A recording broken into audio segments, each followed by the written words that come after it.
శుభములు కలుగు నీకు. పర్వాలేదండి, నాకు 10 కోట్లు నష్టం వచ్చినా పర్వాలేదు. నేను మాత్రం డిస్కౌంట్కే అమ్ముతాను. మీరు అంతకంటే క్వాలిటీ శారీస్ పంపించండి. ఎస్, నా అమ్మకాలు పెరగాలి.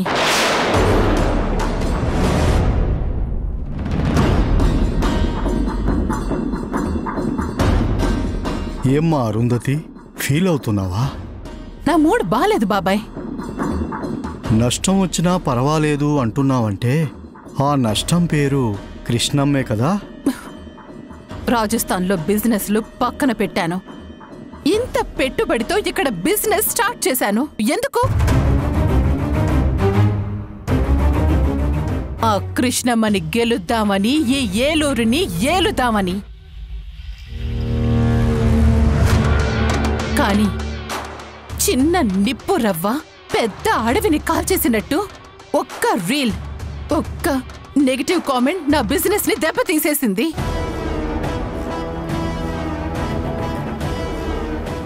అంటే కృష్ణమ్మ ఆఖరి కూతురు మాటకున్న విలువ కూడా ఇక్కడ జనం మనకివ్వట్లేదు. అదే నేను డైజెస్ట్ చేసుకోలేకపోతున్నాను.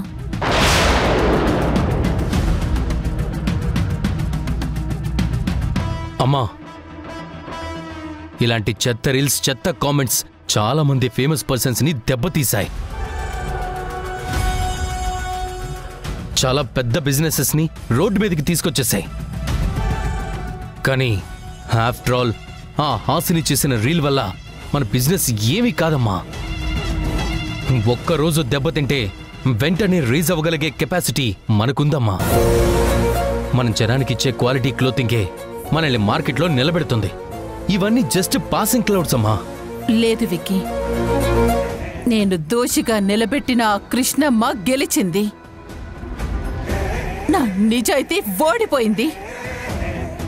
నా కొడుకుని నేరస్తుండి చేసి నన్ను ఈ ఊరు రప్పించిన కృష్ణమ్మ కుటుంబాన్ని ఏవీ చేయలేక మొదటి అడుగులోనే పట్టు తప్పి పడిపోయాననే ఫీలింగ్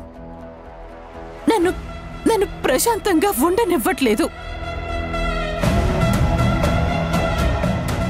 ఇదే రాజస్థాన్లో అయితే నేనిలా ఊరుకునేదన్నా బాబాయ్? రాజస్థాన్లో నీకు తిరుగులేదు కదమ్మా. అసలక్కడ నీకు ఎదురొచ్చే వాళ్ళు ఎవరున్నారు? అంత ధైర్యం ఎవరికుంది? అందరికీ నువ్వంటే భయం తప్ప. అక్కడ ఆ భయమే మాట్లాడేది, కానీ ఎవ్వరూ మాట్లాడేవారు కాదు. అవును బాబాయ్, ఇక్కడ భయమే మిస్ అయింది.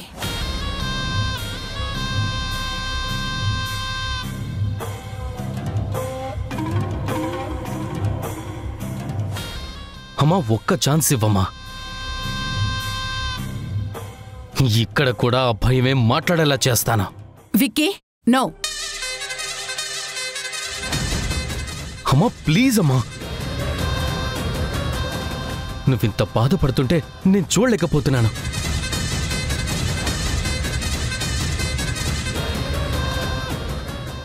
ఒక్క ఛాన్స్ అమ్మా. వాళ్ళందరినీ ఇంట్లో నుంచి బయటకు అడుగు పెట్టనివ్వకుండా చేస్తాను. అందరిలో తలెత్తుకోలేక సిగ్గుతో చచ్చి ఇంట్లోని కుళ్ళి కుళ్ళి ఏడ్చేలా చేస్తాను. విక్కీ, నీకు ఫస్ట్ నుంచి చెప్తున్నాను, ఇది నాకు సంబంధించిన పగ.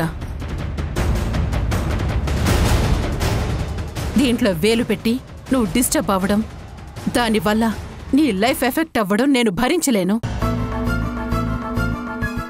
అది అవమానమైనా, కష్టమైనా, బాధైనా నాతోనే ఆగాలి, నీ వరకు రాకూడదు. దీంతో నీకు సంబంధం లేదు. అరుంధతి, సంబంధం లేదు అని నువ్వంటే చాలా బంధాలు సంబంధం లేనివే అయిపోతాయమ్మా. వాడు నీ కొడుకే అయినప్పుడు నీకు సంబంధం లేనివాడు ఎలా అవుతాడు? వాడు బిజినెస్లో అయినా బిహేవియర్లో అయినా నీకు వారసుడేనమ్మా. నీ ఆస్తులనే కాదు, నీ పగని కూడా పంచుకోవలసిన వాడు వీడే. అవును అరుంధతి, మన విక్కీ చాలా తెలివైనవాడు. వాడు ఏ పనైనా చాలా క్లారిటీగా చేస్తాడు. నువ్వు వాడికి ఒక అవకాశం ఇవ్వు. పిన్ని, నువ్వు కూడా వంత పాడుతున్నావా?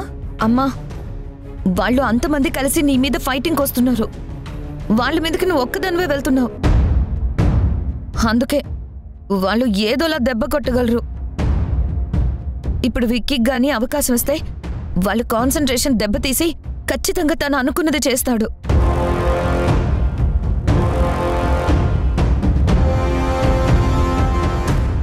అమ్మా, వాళ్ళందరూ కలిసి ఫైట్ చేయడమే వాళ్ళ బలం అమ్మా.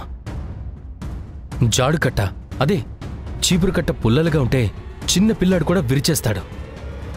అదే కట్టగా ఉంటే కండలున్నాడు కూడా ఏమీ చేయలేడు. నువ్వే కదమ్మా ఈ తెలుగు కథ చెప్పావు, గుర్తుందా?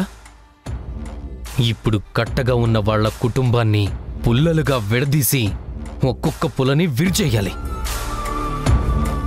విరిచేస్తాను.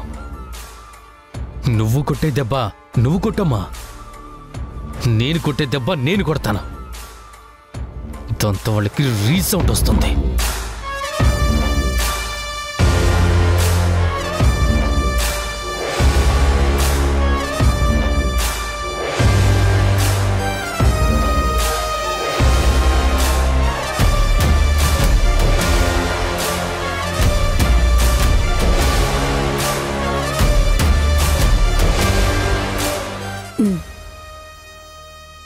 ఓకే.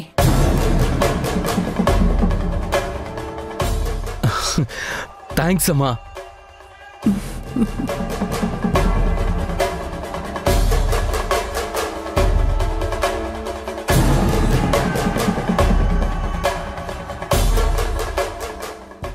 సునైనా, నీ భయమే నా బలమవుతుంది, మాకు గెలుపునిస్తుంది, మా అమ్మ మొహంలో వెలుగు తెస్తుంది. అమ్మ మొహంలో నవ్వు చూడాలనుకున్నాను, అది మాయం చేశారు వీళ్ళు. ఇప్పుడు నీ భయమే నీ కుటుంబాన్ని దెబ్బతీసే ఆయుధం అవుతుంది.